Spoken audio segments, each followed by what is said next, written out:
I'm Noah from American Muscle, and today we're taking a look at the Mono SS coilover kit for the 2005 to 2014 Mustang. Now, this coilover kit is a track-oriented setup for the Mustang owner who's looking to lower their ride and improve their car's handling capabilities dramatically. First, there are some cool features on this coilover kit. We're looking at 16 dampening levels, 52mm shock bodies, racing grade shock oil, and spring tension and height adjustment. This is going to give you plenty of room for adjustment to really dial in your suspension and get it handling exactly how you want. This is something that sets coilovers on a higher tier than something like a lowering spring, where you're stuck at a static position and no way to perfect your ride height and the feel of your suspension.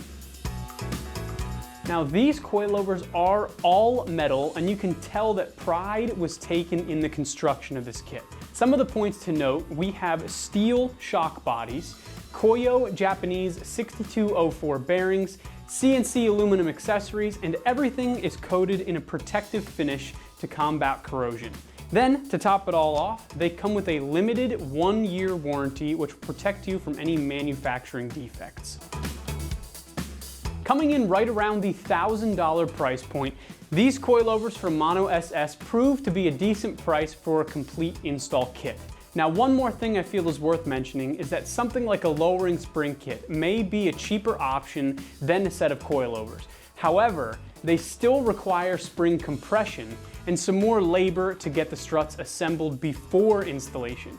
Coilovers may be more expensive, but I do believe that they're worth the investment in the long run just because they're ready to drop in. So installing these guys on your Mustang can prove to be a little bit of a time-consuming and moderately difficult job. We're looking at a solid 2 out of 3 wrenches of difficulty and about 2 hours of work. So after getting these installed, make sure you get an alignment scheduled before you drive any long distances. Without further ado, let's head over to the install bay and get these on our Mustang. The tools you'll need for this project are an impact gun, a 21, a 19, an 18, 15, 13, 12, 10mm deep sockets, a 19, 18, 17, and a 10mm wrench, a soft blow hammer, a trim removal tool, and a 5 and a 6mm Allen wrench. Hi everyone, today we're installing a coilover kit on our Mustang, so let's get started with the uninstall of the stock system first. All right, once you've got your vehicle properly supported and your tires and wheels removed, first thing we're going to do is remove 3 of these nuts on the shock tower, and then we're going to loosen up the 4th one, but we're not going to take it off just yet. So we're going to use our 13mm socket and remove those nuts.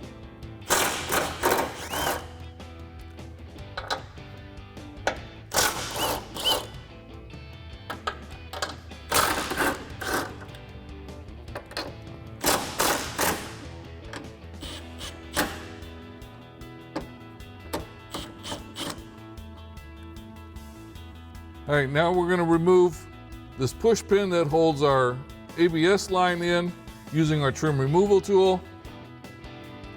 We just reach in there and pop it out. Now we'll remove this nut right here that holds on our brake hose using our 10mm socket.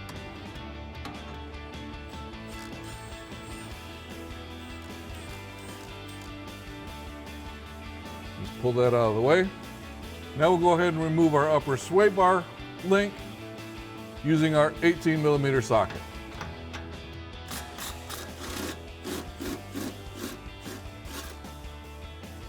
Now we can remove the 2 nuts that hold our lower strut mount onto the bolts using our 21mm socket.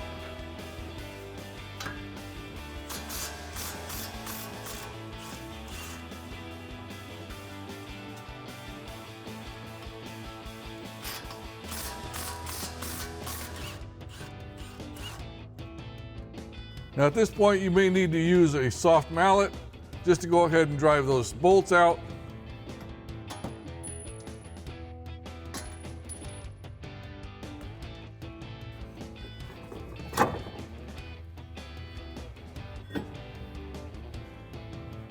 And we go ahead and remove our upper sway bar link.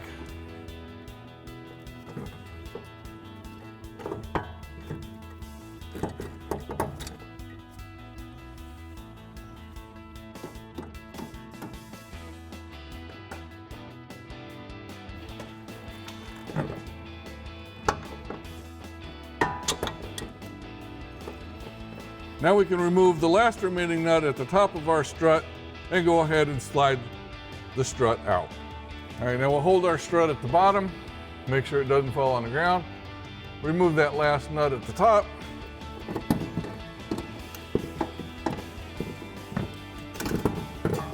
And go ahead and remove our strut. All right, with our strut out of the way, now we can go ahead and remove our lower sway bar link using an 18mm wrench and a 8mm wrench. So we'll go ahead and put our 18mm on there, break that loose, and then we'll use our 8mm to go ahead and turn that stud.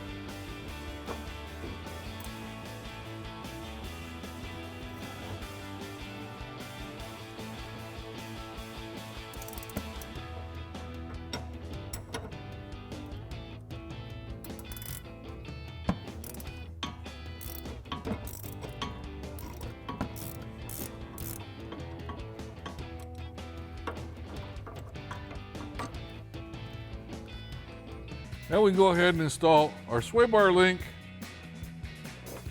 on one side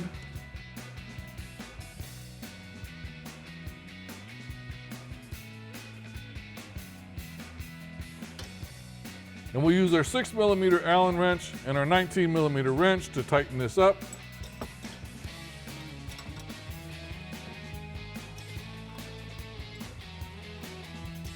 All right, now we're not going to worry about adjusting the height of this sway bar yet until after we get everything installed.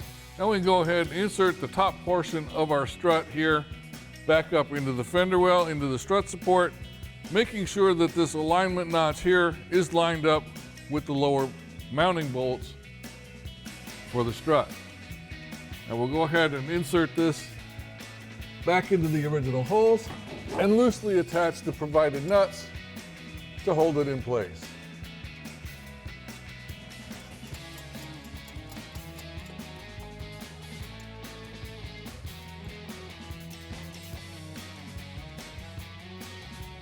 Now we go ahead and attach our lower strut mount back to the steering knuckle. All right, now you'll find it easier to use your floor jack to raise that lower control arm up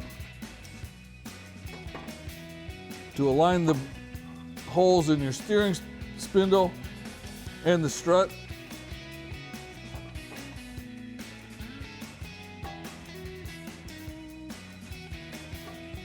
All right, so we'll go ahead and raise that lower control arm up.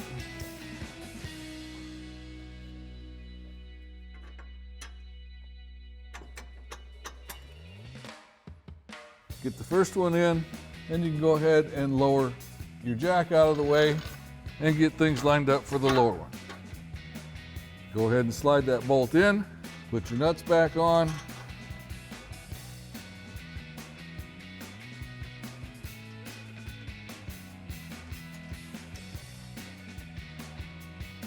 And tighten them down with your 21mm socket.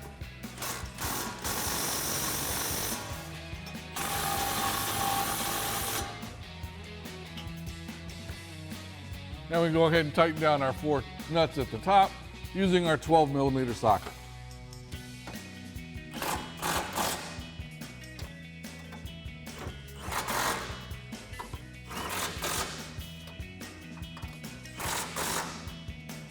Now with our strut installed, we can go ahead and install our upper sway bar link bolt here. Attach our nut.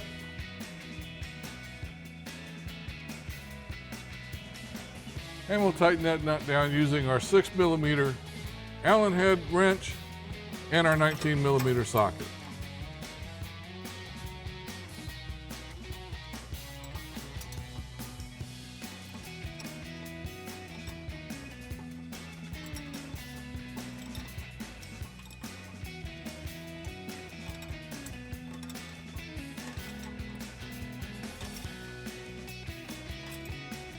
Now we can go ahead and mount our brake hose back to a mounting tab on the strut using the original bolt.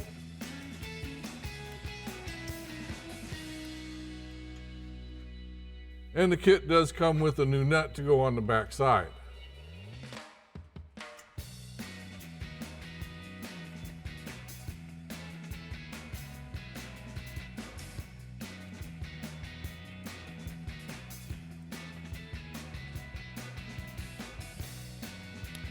And we can tighten that down using our 10mm socket and a 12mm wrench.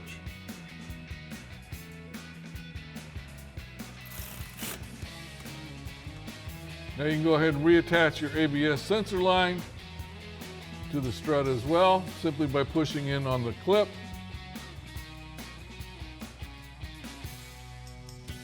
And now you can repeat that whole process for the other side, and then we'll move on to the rear. To start the uninstall for the rear, we're going to have to go in through the trunk and pull off this side trim carpet to expose the stud and the nut at the top of our shock. So we're going to go ahead and remove that nut with our 15mm socket.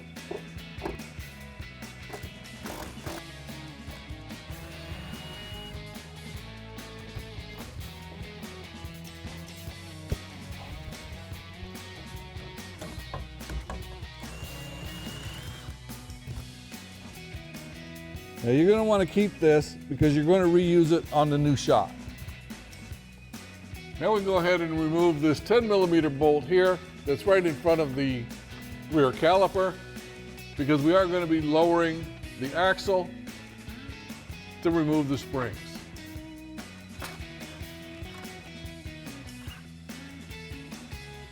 Now we're going to remove our upper sway bar link bolt in the rear using our 15mm socket.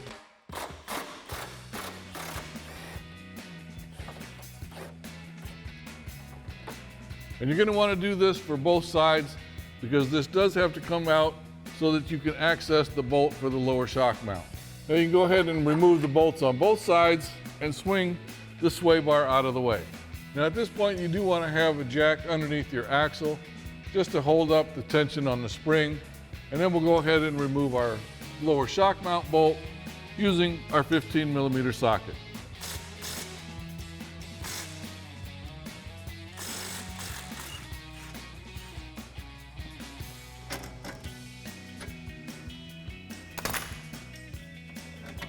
Once the bolt is out, you can go ahead and remove the shock. Now you can go ahead and lower your jack and release the tension on the spring, and go ahead and slide the spring out once you get it lowered.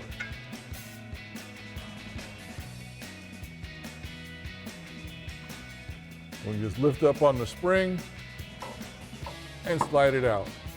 Now you do want to make sure that you retain both the lower and the upper isolator for the springs, because they'll be reused on the new ones. Now we're ready to install our rear shock.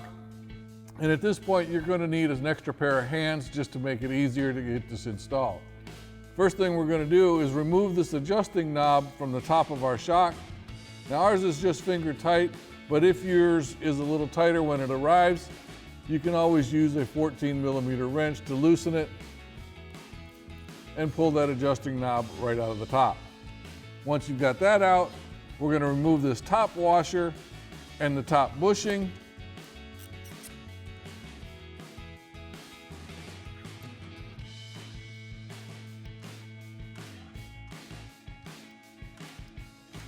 Making sure that the metal sleeve stays in with the lower bushing.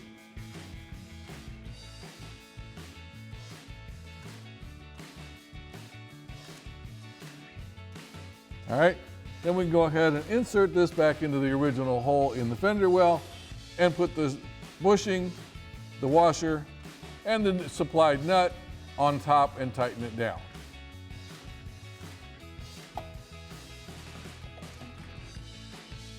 We'll go ahead and install our upper bushing and the flat washer. Put our nut on top.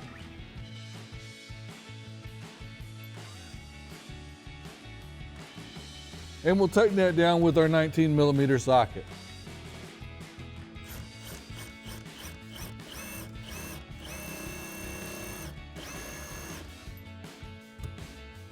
Now if your shaft starts spinning while you're trying to put the nut on, you can always use a 5mm Allen wrench and a 19mm wrench.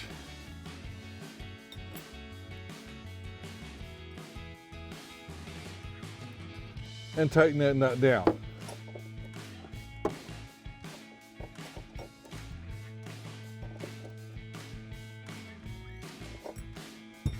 All right, once you've got that tightened down, you go ahead and reinstall your adjusting knob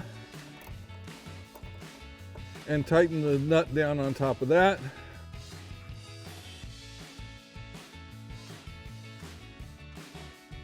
And then you can use your 14mm wrench to just snug that up, making sure, of course, not to over tighten it. All right, now we're ready to install our rear spring. And first thing we're going to do is remove the lower isolator from the axle itself. We will be reusing the upper isolator, so make sure that's still in place. And then we have a new isolator supplied with the springs. That's just going to slide right down on top of the perch. Then we'll install our new spring.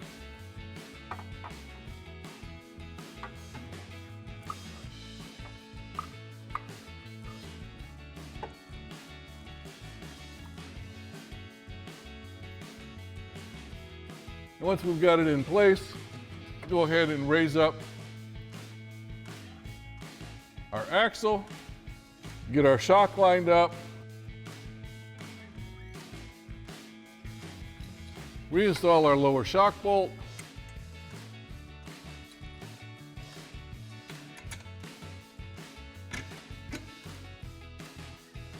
attach the nut, and we'll tighten that down with our 15mm socket.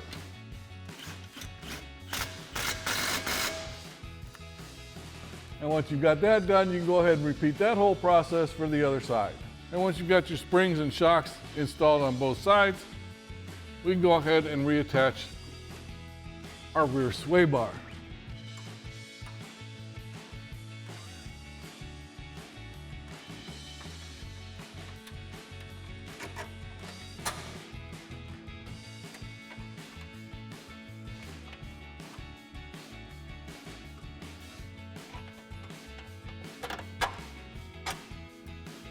Insert our bolts. Attach our locking nut and tighten it down with our 15mm socket.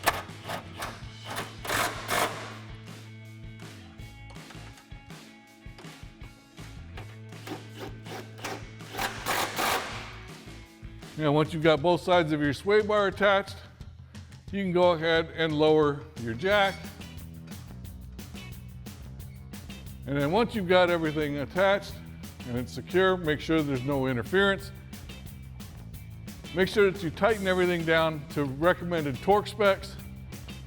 And before you drive it too far, make sure you take it in and get a 4-wheel alignment done and get everything straightened out. And one last thing to do, make sure that you reattach your rear brake hose using the original hardware. And tighten it down with your 10mm socket. Now to adjust your ride height, it's going to be the same whether you're talking about your front struts or your rear shocks or rear springs. You're going to use a supplied spanner wrench, loosen up this lower lock nut here. Once you've got it loose, depending whether you want to go higher or lower, you're going to go ahead and grab this threaded shaft here and give it a twist one way or the other until you get the desired ride height. Now you will have to put your tires and wheels on multiple times to get it to where you want it to be. And then once you've got it set, go ahead and tighten that down. Use your spanner wrench and lock it in place. And that wraps up our review and install of the Mono SS coilover kit for the 05 to 14 Mustang. Thanks for watching, and remember, for all things Mustang, keep it right here at AmericanMuscle.com.